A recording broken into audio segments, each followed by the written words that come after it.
Good morning, dear students. Now we see Standard 9th, Unit 21, Nutrition and Health. Food is a basic necessity of life. Food is defined as any substance of either plant or animal origin consumed to provide nutritional support for an organism. It contains essential nutrients that provide energy, that help in normal growth and development, repair the worn out tissues, and protect the body from diseases. Now we see the classes of nutrients. Nutrients were classified into the following major groups, that are carbohydrates, proteins, fats, vitamins, and minerals. Now we see about the carbohydrates. What are carbohydrates?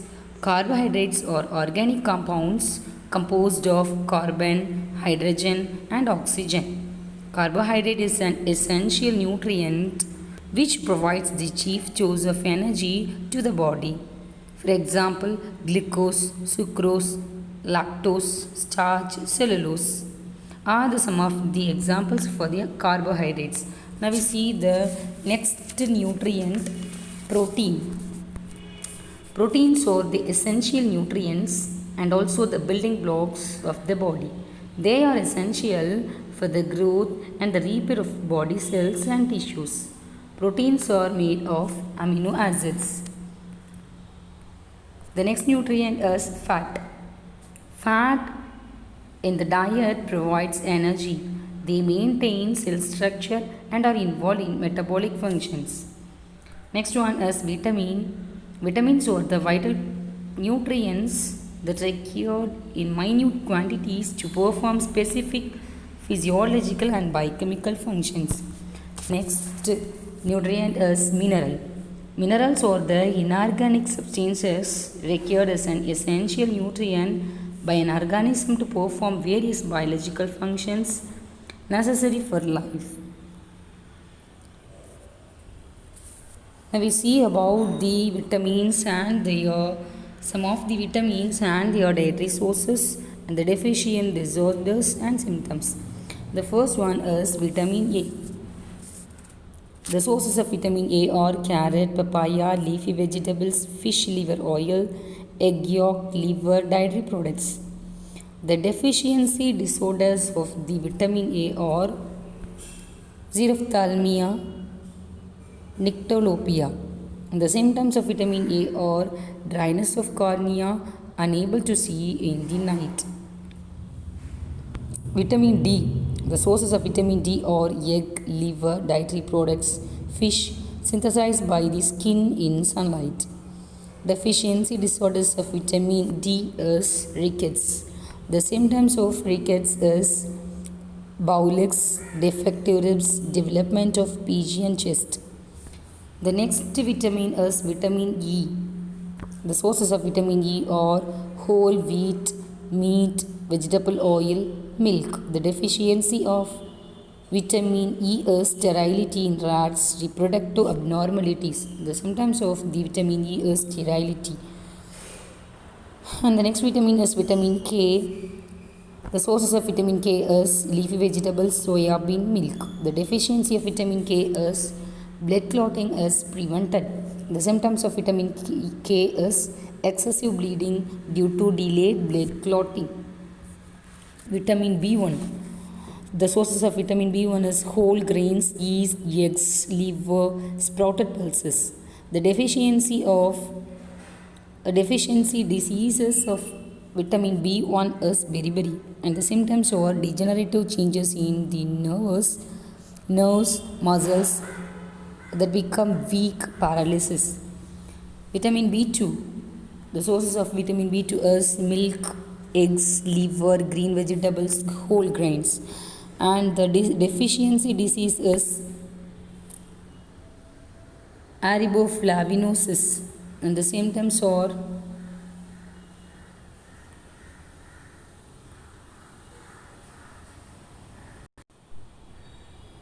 and the symptoms are irritation in eyes, dry skin, inflammation of lips, fissures in the corners of the mouth.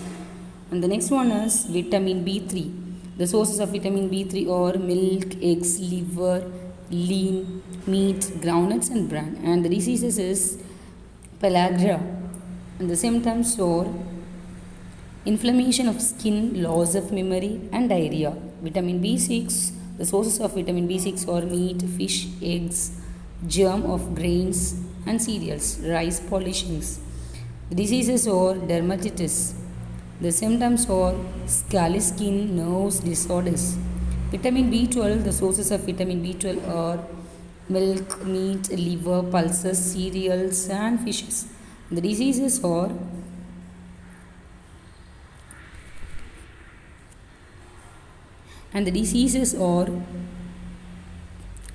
pernicious anemia. The symptoms are decrease in red blood cell production, degeneration of spinal cord. Vitamin C.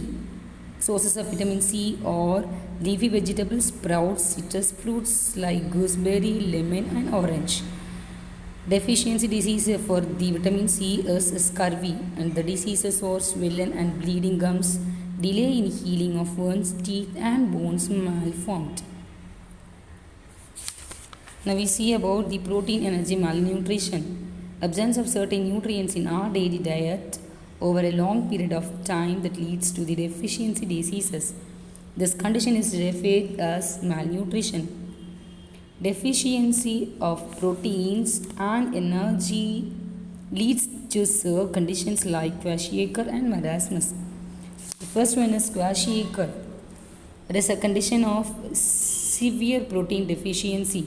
It affects the children between 1 to 5 years of age whose diet mainly consists of carbohydrates but lack in proteins.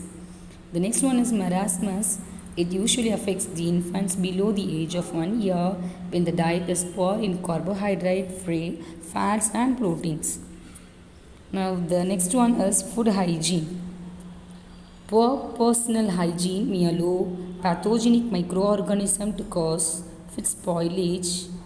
Signs of food spoilage include changes in appearance, color, texture, odor, and taste. Factors responsible for this food spoilage are internal factors and external factors.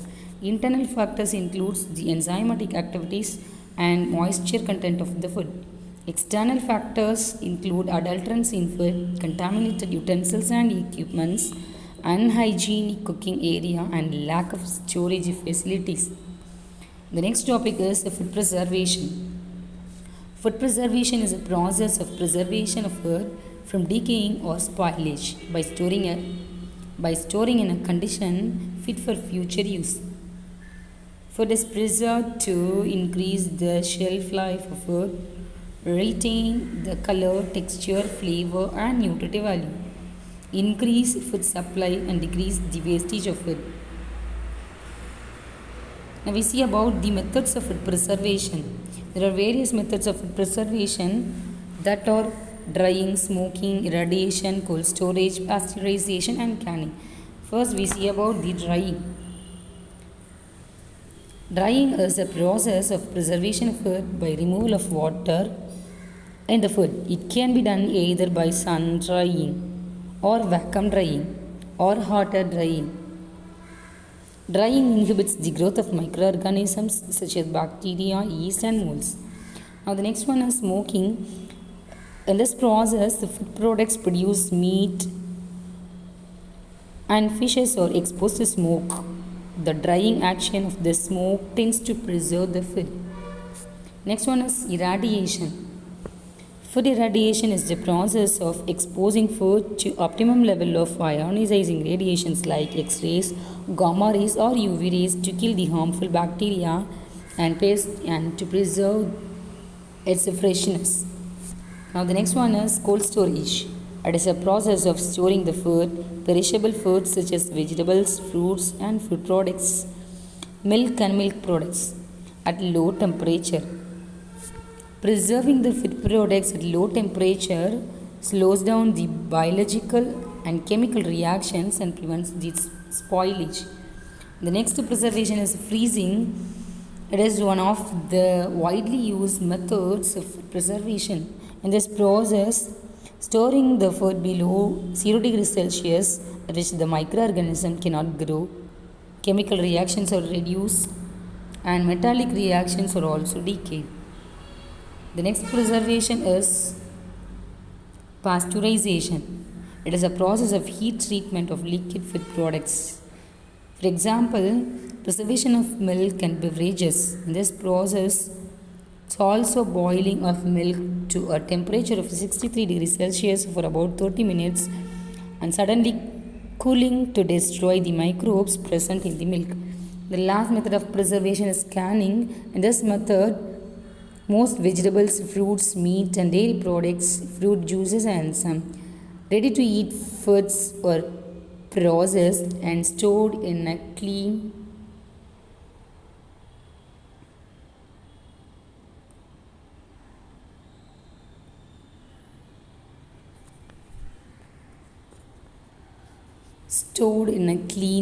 steamed or tight containers under pressure and then sealed.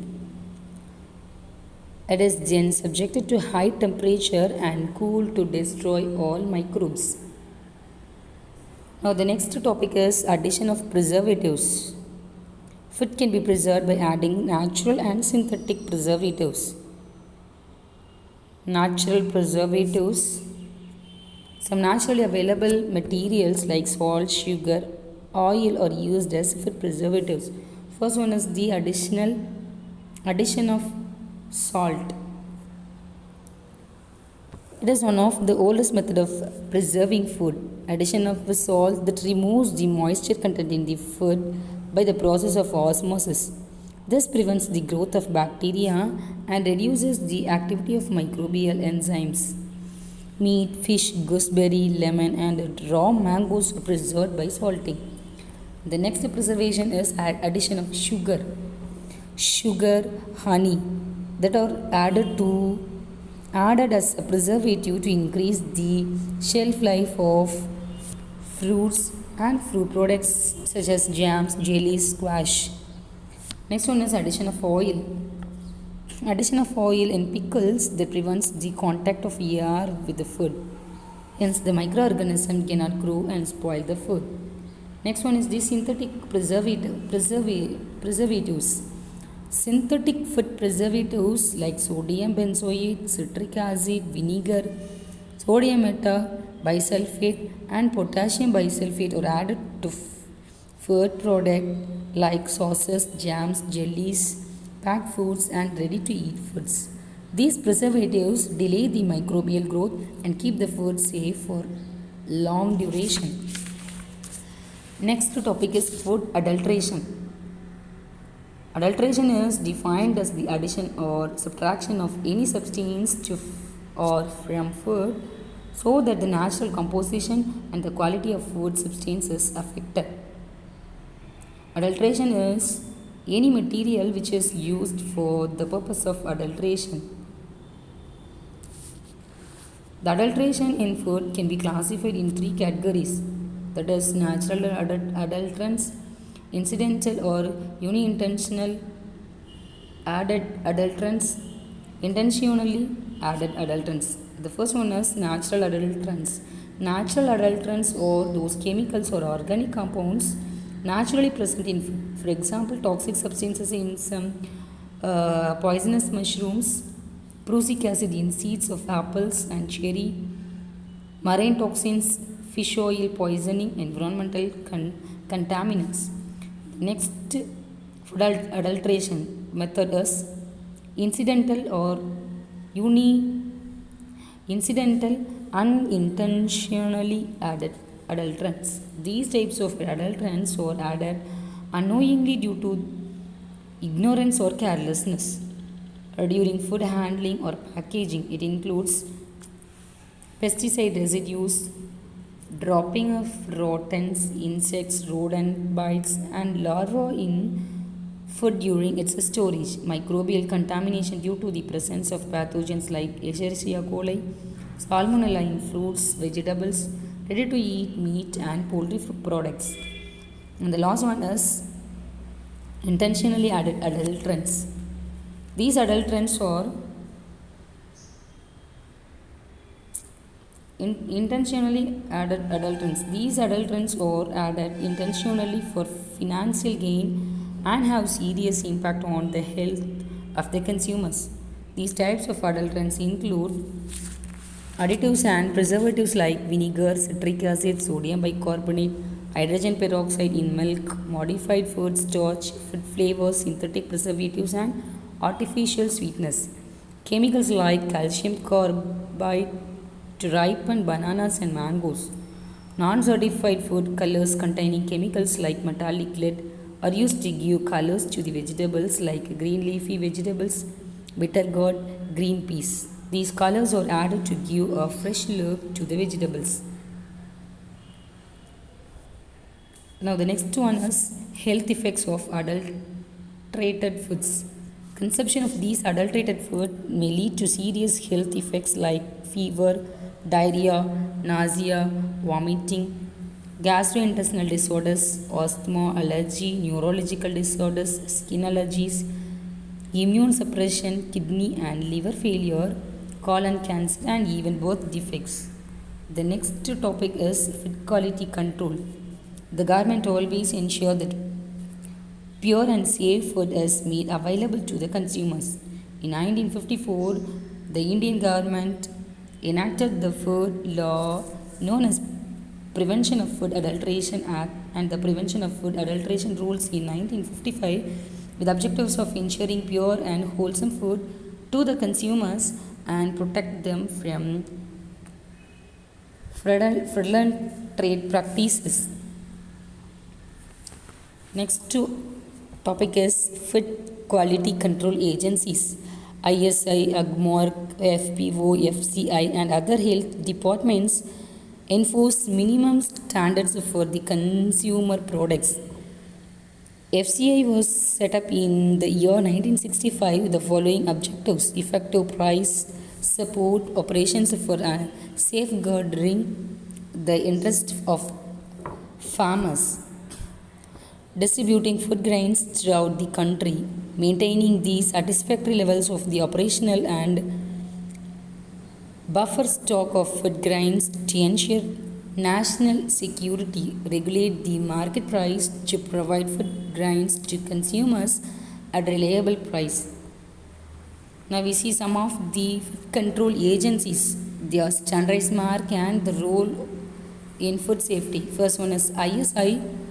It certifies industrial products like electrical appliances like switches, wiring cables, water heater, electronic motor, kitchen appliances. Next one is AGMORC. It certifies the agricultural and livestock products like cereals, essential oils, pulses, honey, butter. FPO certifies the fruit products like juice, jams, sauces, canned fruits and vegetables, pickles.